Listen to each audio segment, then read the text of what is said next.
തിരുവനന്തപുരം കണ്ണേറ്റുമുക്കിൽ തീപിടുത്തം. ഫാർമസ്യൂട്ടിക്കൽ സ്ഥാപനത്തിലാണ് തീപിടിച്ചത്. സ്ഥാപനത്തിൽ സൂക്ഷിച്ച കെമിക്കലുകൾ കത്തിനശിച്ചു. സമീപത്തെ വീടുകളിലേക്കും തീ പടർന്നിരുന്നു. 3 യൂണിറ്റ് ഫയർഫോഴ്സ് എത്തിയാണ് തീ അണച്ചത്. വിവരങ്ങളുമായി SP ശ്രീനന്ദ ചേരുന്നു. ശ്രീനന്ദ, ഇപ്പോൾ തീ നിയന്ത്രണ വിധേയമാക്കാൻ സാധിച്ചോ? അഗ്നിബാധയ്ക്ക് കാരണം എന്താണ്?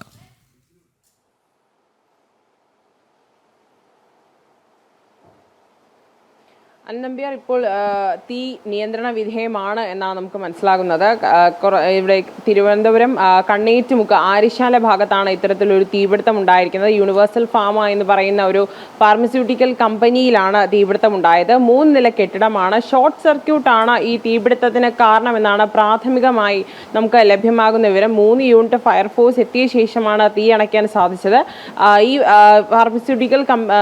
ഫാർമസ്യൂട്ടിയോട് ചേർന്നിരിക്കുന്ന വീടുകളിലും തീ ഒരു സാഹചര്യമുണ്ടായി. എന്നാൽ അതെല്ലാം തന്നെ കൃത്യസമയത്ത് ഫയർഫോഴ്സ് ഉദ്യോഗസ്ഥരെത്തി തീ നിയന്ത്രണ വിധേയമാക്കാൻ കഴിഞ്ഞു എന്നൊരു സമാധാനപരമായ കാര്യമാണ്. കാരണം ഈ ഒരു തീ വളരെ ശക്തിയായി പടരുകയായിരുന്നു. പക്ഷേ അതെല്ലാം നിയന്ത്രണ വിധേയമാണ്. ഇപ്പോൾ ജീവനക്കാരൊന്നും തന്നെ ഇല്ലാതിരുന്ന ഒരു സമയമാണ്. അതുകൊണ്ട് തന്നെ വലിയൊരു ദുരന്തമാണ് ഒഴിവായിരിക്കുന്നത്.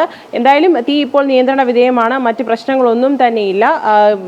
അടുത്ത വീടുകളിലുള്ളവരെയൊക്കെ തന്നെ മാറ്റി പാർപ്പിക്കുകയും അവിടുത്തെ വൈദ്യുതി വിച്ഛേദിക്കുന്ന ഒരു സാഹചര്യവുമാണ് നിലവിലുള്ളത്.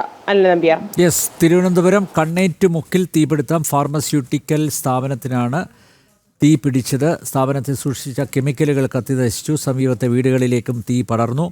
3 യൂണിറ്റ് ഫയർഫോഴ്സ് എത്തിയാണ് തീ അണച്ചത്. ശ്രീനന്ദയാണ് വിവരങ്ങൾ നൽകിയത്.